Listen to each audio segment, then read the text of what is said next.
The Calm Advantage: Why Regulated People Win in Money, Health, and Relationships. Written by Pete Kossaboon, copyright 2025. Pete Kossaboon, all rights reserved. Dedication: for everyone learning to stay steady in a world that keeps getting louder. Love, peace, release. Men are disturbed, not by things, but by the principles and notions which they form concerning things. Epictetus, Enchiridion. The Calm Advantage: what calm really is. Calm is a capacity, not a personality. When most people say they want calm, what they often mean is that they want life to stop pressing on them. They want the email to go away, the argument to resolve, the money to stretch, the body to cooperate, the future to become less uncertain. They want the weather of experience to soften. That is understandable. But it also sets you up for a quiet disappointment, because life does not offer calm as a permanent condition. Life offers seasons, demands, surprises, interruptions, and sometimes real hardship. If calm depends on life behaving, calm will always be fragile. This is why this book begins with a redefinition. Calm is not a mood. It is not a temperament you either inherited or did not. It is not a minimalist lifestyle aesthetic, a perfect morning routine, or the kind of person who never raises their voice. Calm is a capacity. It is the ability to remain choiceful under pressure. It is the ability to stay in contact with yourself when the world is loud. It is the ability to keep your dignity, your perspective, and your decision-making online when something in you wants to react fast, fix fast, defend fast, or disappear. You can think of calm as an inner steadiness that makes your outer life more workable. That does not mean you feel pleasant all the time. It means you can feel what you feel without being hijacked by it. It means you can experience stress without becoming stress. It means you can meet a strong moment with a strong center. In everyday life, that shows up in very practical ways. A regulated person can pause before sending the text that would inflame the situation. A regulated person can look at the bank account without collapsing into dread or denial. A regulated person can receive criticism and sort it into what is useful and what is noise. A regulated person can have a hard conversation without turning it into a trial. Not because they are morally superior, and not because they are never triggered, but because their system has enough steadiness to hold complexity. That is why calm wins, not as a slogan, but as a measurable advantage in how a life unfolds. When calm is present, your options widen. Your thinking becomes less rigid. Your relationships become less explosive. Your money decisions become less emotional. You do not become perfect. You become more available to reality. You become the kind of person who can respond rather than react. And over time, that one shift changes everything. To understand this deeply, we need to talk about the nervous system. Because calm is not just an idea. Calm is a state of the body. It is a biological condition that supports a psychological and spiritual life. When your system is regulated, your body is not spending all its energy scanning for threat. Your brain is not forced into survival shortcuts. You have more bandwidth, more room inside you to think, to connect, to choose. This is where the chapter's thesis becomes simple and strong. The quality of your life is not only shaped by what happens to you, it is shaped by what state you are in when it happens. Two people can face the same circumstance and make very different choices, not because one is more intelligent, but because one is more regulated. The calm advantage is the advantage of being able to stay present enough to see what is true and steady enough to do what helps. Your autopilot, how the nervous system chooses for you. Your nervous system is always doing its job, even when you do not think about it. It is constantly monitoring your internal world and your environment, deciding what mode you need to be in to survive and function. Most of this happens automatically. That is why it can feel like you become a different person when you are stressed. One moment you are patient and reasonable. The next moment you are snapping, scrolling, overeating, spending, avoiding, or replaying the same conversation in your head like a courtroom scene you cannot stop attending. A helpful way to picture this is to imagine that your nervous system is an autopilot with different programs. When you feel safe enough, the autopilot runs a program designed for learning, connection, creativity, and repair. Your body can digest food. Your immune system can do its quiet work. Your mind can hold nuance. You can make long-range plans. You can listen. You can laugh. You can be in relationship without constantly bracing. When your system senses threat, the autopilot shifts programs. Your heart rate may rise. Your breathing may become shallower. Your muscles may tighten. Your attention narrows. You become more certain, more urgent, and more reactive. This is not because you are weak. It is because your body is doing what bodies have always done. It is trying to protect you. Robert Sapolsky explains in Why Zebras Don't Get Ulcers that the stress response is brilliant when the threat is immediate and physical, like escaping danger. The problem is not the stress response itself. The problem is what happens when the same response is triggered again and again by modern stressors that are not solved by running or fighting, such as social conflict, financial pressure, health worry, and uncertainty. The body mobilizes as if there is a lion, but the lion is an email thread, a medical bill, a lonely evening, or the feeling that the world is unstable. When the mobilization becomes chronic, the system pays a price. Sapolsky's point, in plain language, is that a body built for short emergencies can get worn down when it is forced to treat life as a long emergency. If you have ever gone on vacation and still felt tense for the first few days, you have experienced this. The circumstance changed, but the nervous system did not immediately follow. The system has learned a posture of vigilance. It is used to being on. It may even distrust calm, because calm feels unfamiliar, and unfamiliar can register as unsafe.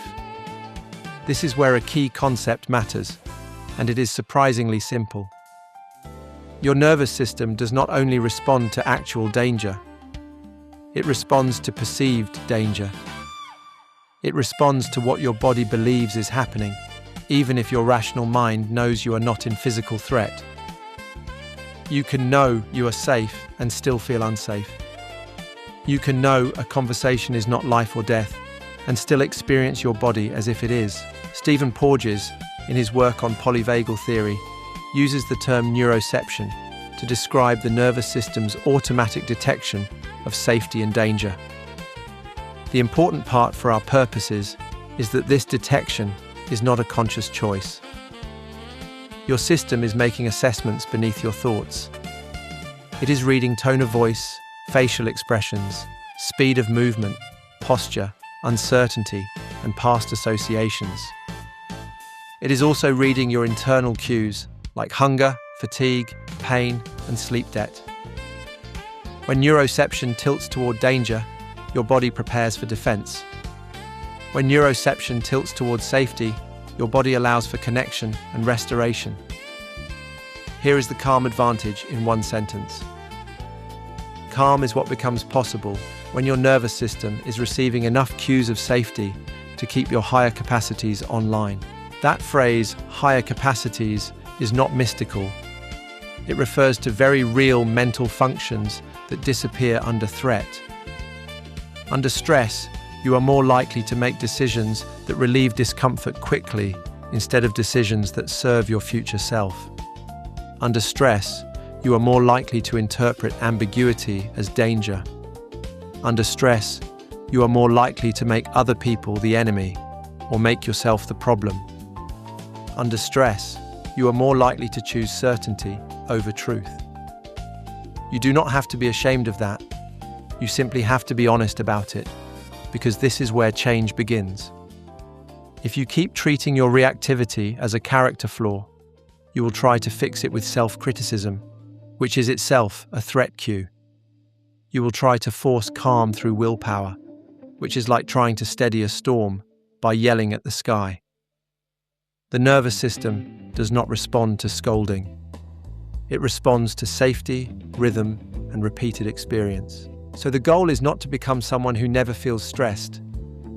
The goal is to become someone who can notice stress early, understand what it is doing, and guide your system back toward regulation, so your life can be led by your values instead of your reflexes. The vagal brake and the 2-second choice. You might be wondering where choice enters the picture if the nervous system is on autopilot. That is the heart of the work. Regulation is not a switch you flip once. Regulation is the growing ability to influence the autopilot.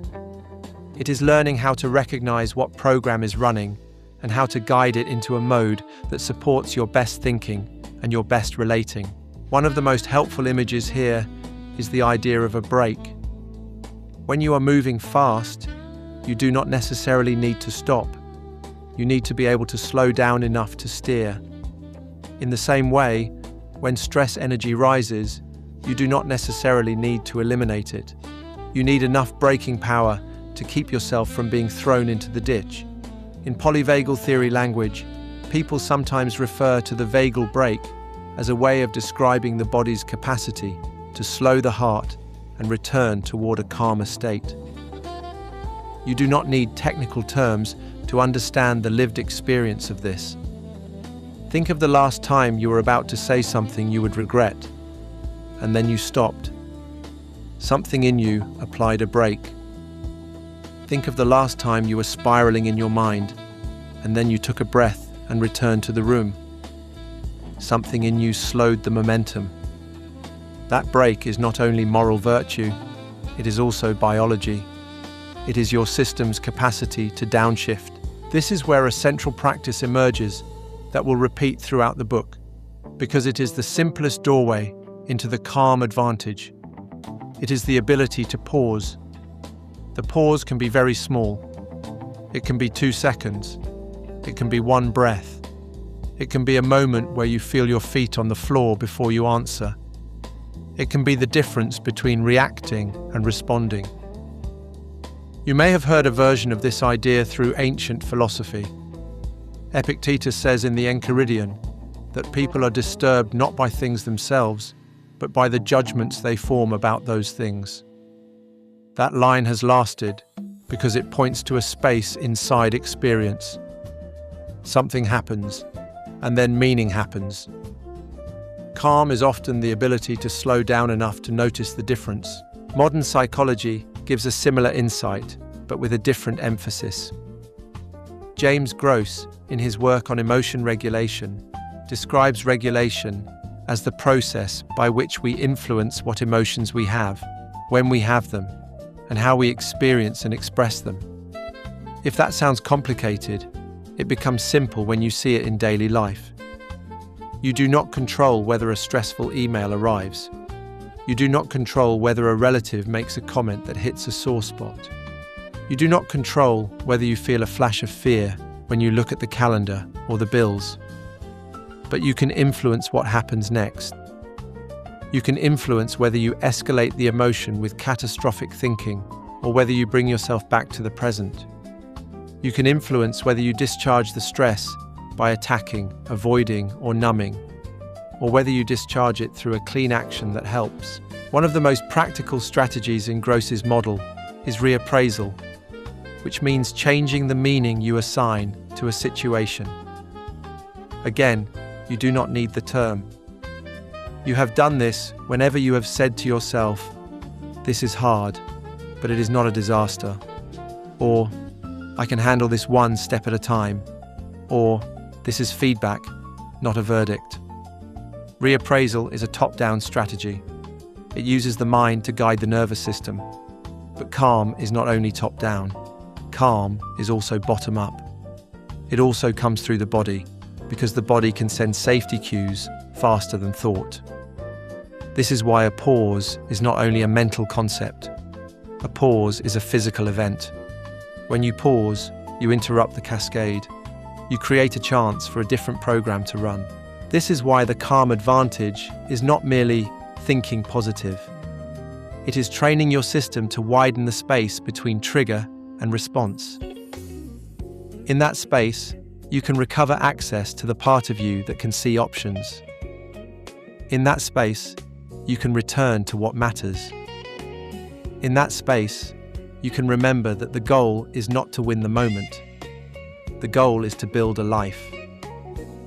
A useful way to understand this is to notice what happens to your thinking under stress. Stress makes the world feel smaller. It reduces your sense of possibility. It makes you think in extremes. It makes you want a quick fix. It makes you interpret neutral things as threatening. It makes you read minds. It makes you assume the worst. This is not because your brain is broken. It is because your brain is conserving resources. Under threat, the brain prioritizes speed. It prioritizes survival. It prioritizes the simplest story. The cost is nuance. So calm, in a very practical sense, is the state that allows nuance to return. Calm is the condition in which you can say, I feel threatened, but I might be wrong. Calm is the condition in which you can say, I feel pressure, but I do not have to rush. Calm is the condition in which you can say, I am having a strong reaction, but I can choose my next move. That is why the calm advantage is so powerful. It is not that calm people never feel urgency. It is that they do not obey urgency as if it is a command from God. They can let urgency pass through without letting it drive. If you are used to living without that break, the idea of a pause may feel almost insulting. 2 seconds cannot change your life. 1 breath cannot solve your problems. But the point of the pause is not to solve everything. The point of the pause is to keep you from making it worse. The point of the pause is to keep you connected to yourself. The point of the pause is to keep your choices aligned with the person you want to be. A pause is small, but small things repeated become training, and training changes capacity. Where calm pays off, decisions, money, and relationships. If calm were only a private comfort, it would still be worth pursuing. But calm is more than comfort. Calm changes outcomes. It changes the choices you make and the choices you can sustain. It changes how you relate to people. It changes what you do with your attention. It changes what you do with your resources. Start with decision-making. When you are regulated, you can hold more variables in mind. You can think in longer time horizons. You can tolerate uncertainty without forcing a conclusion. You can gather information without becoming overwhelmed by it. You can make plans and revise them without shame. You can make a decision and live with it, even if it is not perfect. When you are dysregulated, decisions become short-term relief strategies. You decide to avoid the conversation because the thought of it spikes your system. You decide to buy something you did not plan to buy because the hit of relief matters more than next month's budget. You decide to send the sharp text because your nervous system is screaming for discharge. You decide to skip the walk because your body feels heavy and your mind says, "What's the point?" You decide to doom scroll because the anxiety of not knowing feels worse than the anxiety of too much knowing. This is why the book's subtitle matters. Calm helps in money, health, and relationships, not because calm is magic, but because these areas are deeply shaped by repeated decisions.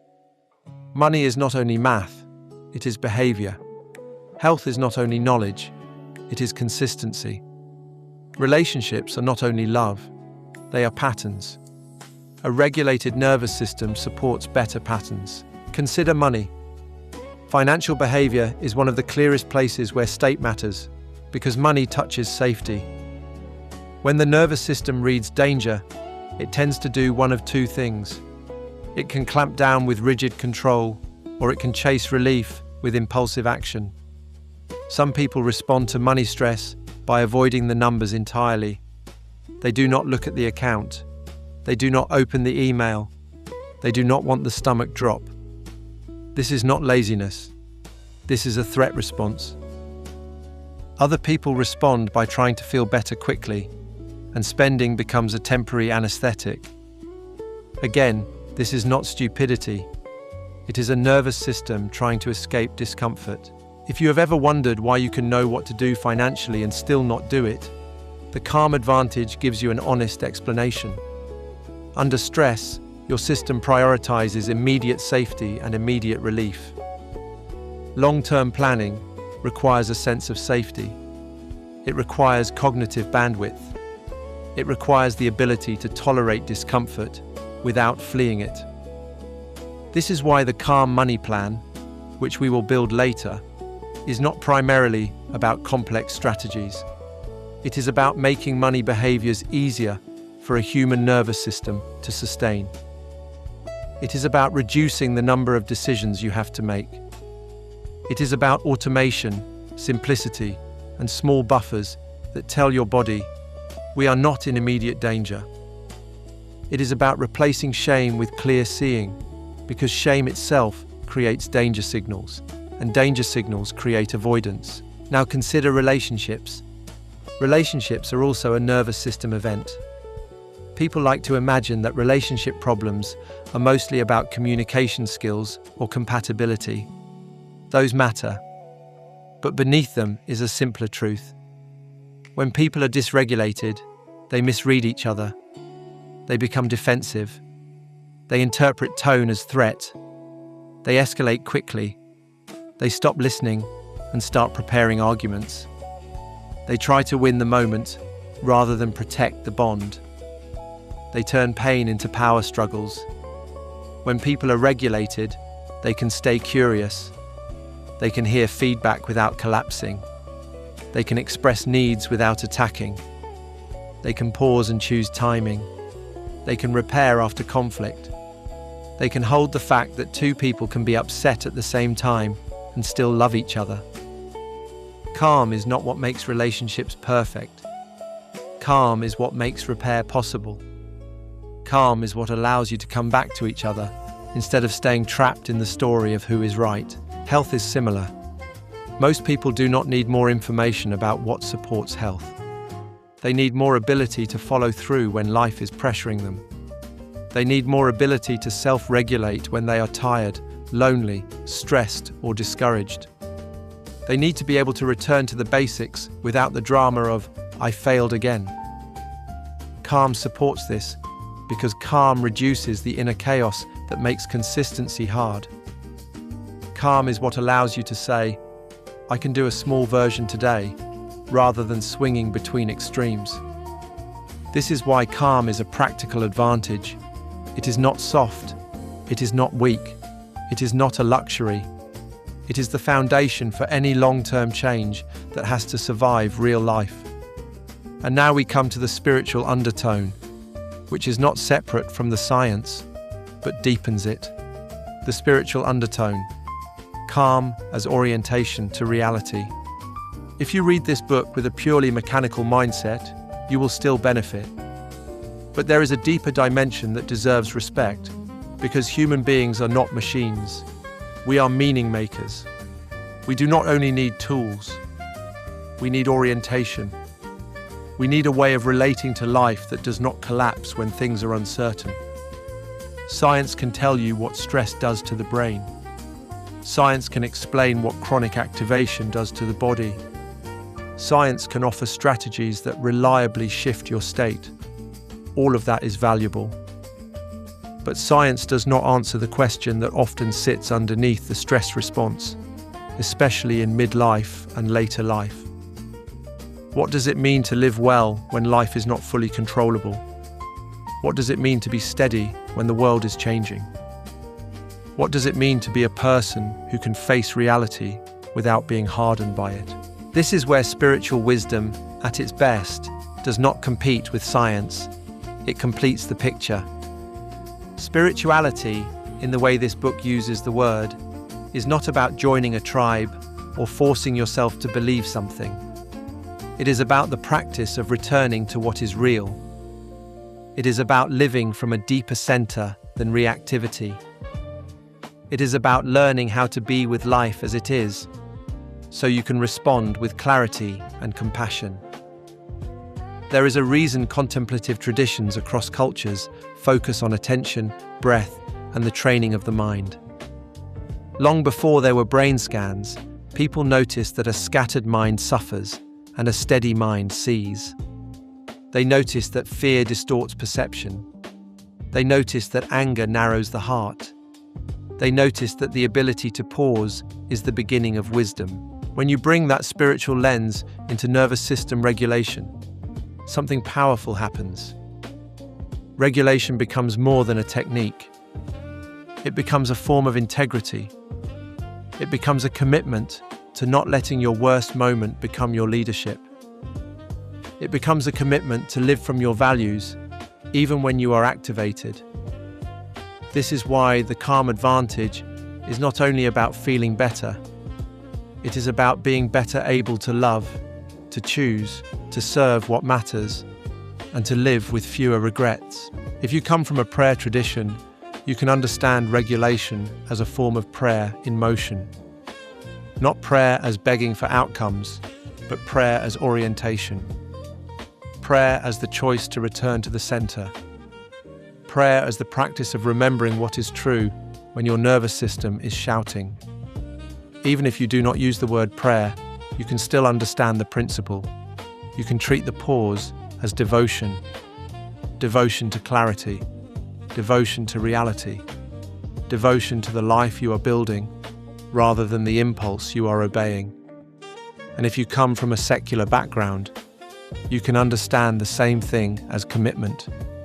Commitment to a steadier self. Commitment to the part of you that can witness. Commitment to not sacrificing your future to today's discomfort. Either way, the spiritual undertone is simple. Calm is the state that allows you to meet reality without distortion. Calm is the state that allows your life to be guided by what matters most, not by what feels most urgent. So what is calm, really? Calm is a regulated nervous system that gives you access to your full humanity. It is the condition in which your attention widens, your thinking becomes clearer, your relationships become less reactive, and your choices become more aligned with the person you want to be. Calm is not the absence of stress. Calm is the presence of choice. If that sounds like a big promise, remember the scale. We are not promising that 2 breaths will fix your life. We are saying something more grounded and more powerful.